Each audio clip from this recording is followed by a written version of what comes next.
the reality is what that guy said is the truth. So that's actually true. Like I was reading books about memories and shit, and we don't remember things as they are. We always tend to fill in the details. We just always have like a big picture drawing of our past or things that happened in our past. So like what, we connect our emotions to. I mean, for example, do you remember when the year 2000 happened? Yep. What you were doing? Yep. Not really. Not exactly what I was doing. Exactly, or where or what? I can tell you a specific time, but Please do. Okay. No. I got parents. See, I remember I was with my friends. I was reading the Quran. They were reading the Bible. That was it. That was it. Wow. See, I'm sure that memory is not very accurate. I'm sure there's. Yeah, some... see. Now I made your point Okay. true. You're right. Yeah. Yes. See. No, but For the sake of this, yes. okay, maybe bad example, but my point is when you think of large life events and what you were doing or what was happening, for example, like something that's very big, like an earthquake, for example, that happened, right? I get the point. Keep going. So your brain doesn't really fill in all the details because sometimes it's just too much information for your brain to handle. So you get like screenshots of certain events, basically, and that's what you keep. and that may not even be true. You know, those screenshots might be like photoshopped. You might Dramatized, basically. Yeah. Dramatized, not Photoshop. No, you might add in a certain person who wasn't there. Okay. Or, word. Yeah, or remove a certain like big part of the event that you just chose. Okay, that's a huge oversee, dramatization. But, yeah. This is according to Malcolm Gladwell, the tipping point. He might be lying. I think not. I think not. I think not. The point he was making is that he was looking at how to make ideas stick. So they looked at experiments done by psychologists in order to see what would stick out in people's mind and what they would remember. And they came up with a few certain rules that made things more memorable for people. If you're trying to make people remember things, there's certain ways for you. That makes sense. That makes a lot of sense. I mean, we always try to find significance in our life, and highlighting these moments and making them a bit more dramatic than they are, like creating a movie atmosphere around a memory, kind of gives it a bit more significance. I mean, you draw meaning out of it. You draw a narrative out of it. True. Why did that yes. thing happen at that time? Oh, it's because, and obviously this is all in your head, right? But you would go with the assumption because this person feels a certain way about me, and that's why he did this thing. And maybe the reality is that person was just hungry, or they were just Really I know a guy who got into a huge car accident, and he came out of it alive. I don't know how, and he lived till today. He still thinks that he is super special. What happened, Turks? I have the headphones cut off. Never mind. Okay. You could just ask Shamsi to plug it in. No. He thinks he's super special. What does that mean? He thinks that he is gifted by God. Blessed by God. Yes, no, gifted, as in he cannot be touched. Okay. And so he carries that as in I'm blessed and I'm gifted and I need to do something with my life that was significance to other people. And I mean, that's a positive. I want to trash him, but he watches. No. But that's a positive turn, right? That's a positive turn because, like, mentally for this person, I know somebody similar who had a huge car accident, and that person before and after the car accident was a completely different person, right? Like before, he was you could say he was a popular kid. He was one of those kids.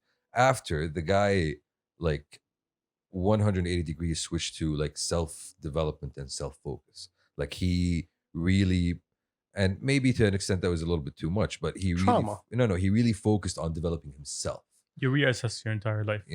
and it ended up becoming a driver for him to go and get to where he is in life. Like I wouldn't think he would be where he is today if it wasn't for that accident. It changed Well, the that trajectory. his story aside and my story aside, don't you think that maybe? And by the way, listeners and viewers, we don't know shit about what we're talking about. True. Yeah, All right, we're just gonna talk. we're just Yeah. spitballing here. So, don't you think that it could be a reflection of your? I don't know how to really say it. I'm just gonna make up words as I go. Okay. For example, if I got into a car accident and I was very popular, Bismillah alaik. okay, I'm gonna give you an example. I think Alafia. Okay. Hold my hand. Allah yahfazek. Okay. Truck spit at me. Wow. It got Anyway. really Yeah. weird and Oh, freaky. you down? Never mind. You Not down? now. Not now. I can give you some trauma. Not Turn in, off the camera. We'll talk about this. not in these COVID times, fellas. Not in these COVID times. Oh yeah, that's what's stopping us. Yeah. Okay. So Mm. the shift, when you shift like that, it's usually a trauma, something that happened that triggered something in you to go into a different path. صح ولا لا? صح. So if you're, I don't want to give examples, but I have friends who, well, fuck them. Anyway, Mm. I have friends who got their asses beat by their parents. Okay. And I'm talking about like really, really got their asses beat. And the way that they go about in life is that no one can touch me and fuck everyone. And then when you see them see their parents, you see them switch off to being a kid again. As if I'm still Yeah. scared, I'm still, like all that. That's Think- very deep seated. Yeah.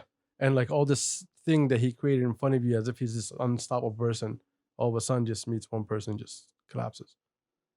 All has to do with trauma, but how do you deal with it coming out of it and which direction you take is something that I really have no idea. And it's very scary to look at. I had a friend of mine, I'm going to tell you a really fucked up story. I had a friend of mine who had a mom that was super harsh. And I'm talking about super harsh. This was in the States, Mm. right?